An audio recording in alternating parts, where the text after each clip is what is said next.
नमस्कार मैत्रिणींनो, आज मी बनवत आहे वाटाणा आणि बटाट्याचे पॅटीस। तर हे कसे बनवायचे याची रेसिपी मी सांगत आहे। तर आधी आपल्याला वाटाणा घ्यायचा आहे आणि उकडलेले बटाटे घ्यायचे आहेत।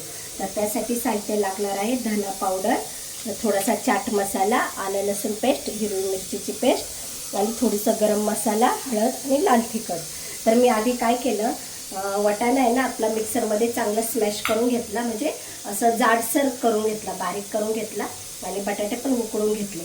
तर सुरुवातीला मी आलं लसूणची पेस्ट टाकून, जिरं मोहरी टाकून फ्राय करून घेतला आणि नंतर त्यामध्ये आपली ही धना पावडर, चाट मसाला, गरम मसाला, हळद पावडर, लाल तिखट हे सर्व साहित्य टाकून हे बघा असं शिजवून घेतलं म्हणजे पाणी न टाकता असं शिजवून घेतलंय। याच्यामध्ये सर्व साहित्य मिक्स केलं, जिरा मोहरीची फोडणी देऊन आणि हे सगळं साहित्य मिक्स करून असं हे शिजवून घेतलेलं आहे। मेन म्हणजे आता आपल्याला बनवायचं आहे तर हे रव्याचं आपल्याला कोटिंग। रव्याचं कोटिंग बनवण्यासाठी आधी आपण आहे ना पाणी ठेवले उकळायला, तर थोडंसं आता मीठ टाकूया।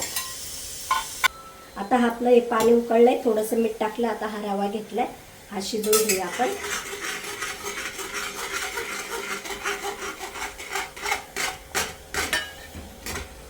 जसं आपण मोदक बनवण्यासाठी रवा शिजवतो त्याप्रमाणे मी आता हा रवा शिजवून घेतलाय आणि आता आपल्याला हे सर्व थोडंसं थंड झाल्यानंतर हे आपल्याला रवा पीठ मळतो तसं त्याप्रमाणे आता आपल्याला मळून घ्यायचं आहे।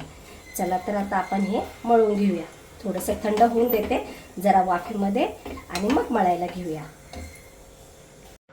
हे बघा मैत्रिणींनो, आता आहे ना आपण तो रवा कढईतला रवा काढून घेतलाय आणि असा छान मळलाय। थोडंसं तेल टाकायचं म्हणजे हाताला आपले चिटकत नाही। हे बघा असं छान रवा असं मळून घ्यायचं, जसं आपण पीठ मळतो ना त्याप्रमाणे असा रवा हा मळून घेतला। आता हा आपला रवा चांगला मळून झालेला आहे। आता आपण बनवायला घेऊया पॅटीस आणि हे अजिबात तेलकट होत नाही आणि छान क्रिस्पी असे होतात। हे बघा असा एक गोळा घ्यायचा, असं वाटेसारखं करायचं त्याला। आता मी तेल तापायला ठेवले आणि हे जे सारण घेतले ना आपण ते भरायचं याच्यामध्ये।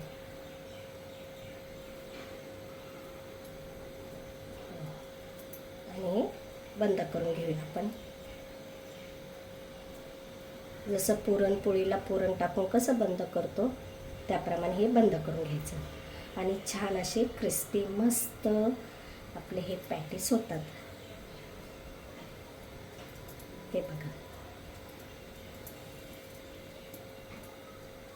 आता आपण टाकूया कढईत।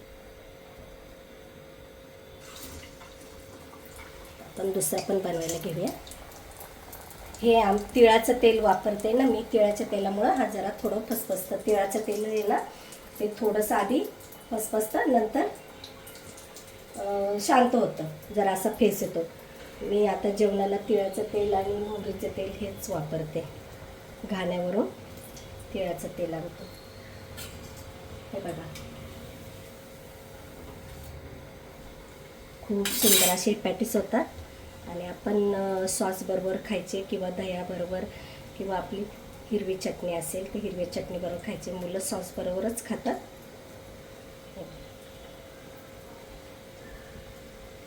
आणि हे रव्याचं जे कवर आहे ना हे छान असं क्रिस्पी मस्त होतं।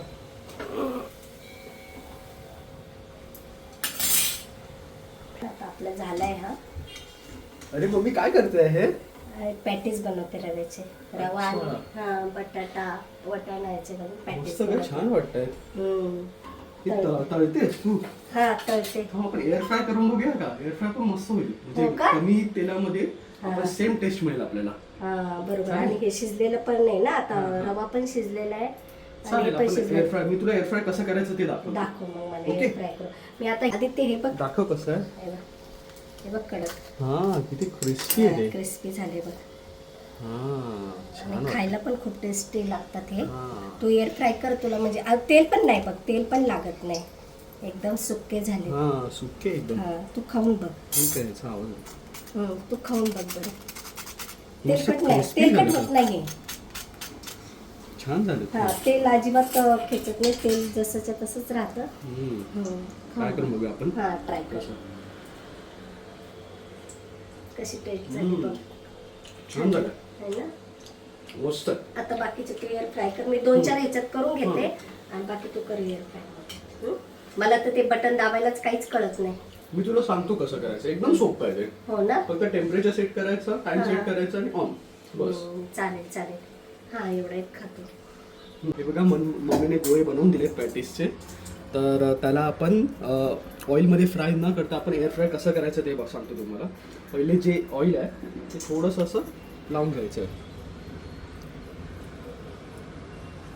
असं सगळ्यांना लावून घ्यायचं आणि आपण पलटी करून पण लावूया. हे बघा हे कसं लावलंय मी आता. ओके, आता हे मी उलट ठेवतो. आता बघा चांगलं ह्यांना मी ऑइल लावलंय. आता एअर फ्राय सेट करूया आपण. हे एअर फ्राय टाकलं, ऑन केलं आहे बटन, मोड सिलेक्ट करूया.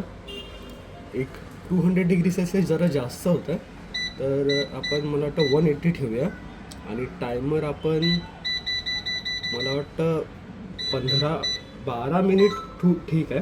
जर नसेल झालं तर आपण परत चेक करूया. पण आता 12 मिनिट आणि 180 डिग्री सेल्सिअस ऑन करूया. थोडेसे ब्राउनिश थोडेसे झालेत. आपण एकदा थोडासा ब्रशचा परत हात मारूया आपण ह्याच्यावर आणि याला पलटी टर्न पण करूया.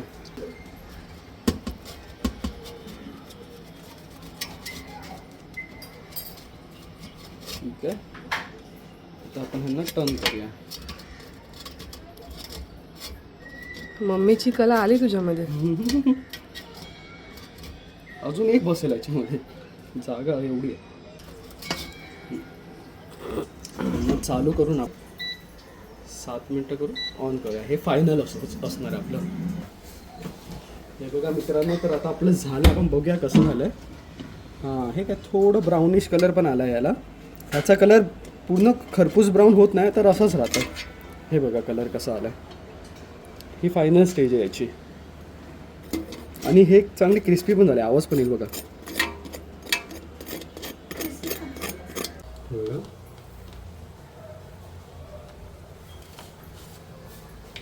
आता हे जे केले आहेत हे आपण तेलामध्ये फ्राय केलेले आहेत. हे थोडे लालसर दिसत आहेत बघा. आणि हे आहेत ते एअर फ्राईड आहेत आपले. पण दोघं पण आपले क्रिस्पीच आहेत. हे बघा. आता हा कट करून बघूया आपण.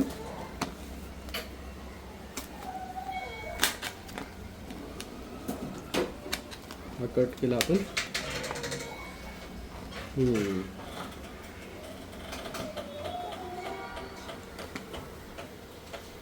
आपण टेस्ट करून बघूया कसा लागतो हा एअर फ्राईड आहे तो. सेम टेस्ट आणि क्रंची पण आहे. चांगलं झालं, मस्त. हां, हे एअर फ्राईड. बरं तेल न टाकता आणि हे फ्राय करतो. हे बघा मित्रांनो, ही एक फायनल बॅच आहे. ती आपण एअर फ्राय करायला ठेवली आहे. हे बघा 15 मिनटाचा टाईम लावला आहे. ते 15 मिनटाने आता आपण 10 मिनटाने त्याला टर्न करूया. आणि हे आमचे झाले आहेत एअर फ्राईड आणि तळलेले दोन्ही पण आहे त्याच्यामध्ये. तळलेले जरा ब्राऊन होतात. आतमधून बघा किती मस्त छान दिसते ही भाजी. आणि टेस्टी पण. आणि भरपूर भरपूर टेस्टी भाजी आहे ही. हिरवी मिरची पावडर आणि जरा थोडंसं चाट मसाला टाकला की खूप टेस्ट लागते. हे कशासोबत खायचे आपण सॉस बरोबर खाऊया. केचप सोबत हे खाऊ शकतो आपण. Tomato ketchup. चटणी नाहीतर गोड चटणी करू शकतो याच्यासाठी. त्याच्यासोबत पण चांगले लागेल. दह्यासोबत पण छान. दहीसोबत छान लागेल हे. तर तुम्हाला हा व्हिडिओ कसा वाटला ते नक्की सांगा. लहान मुलांना तर आवडेल कारण की वाटाणा आहे ना चांगला. आता मस्त फ्रेश वाटाणा आहे आणि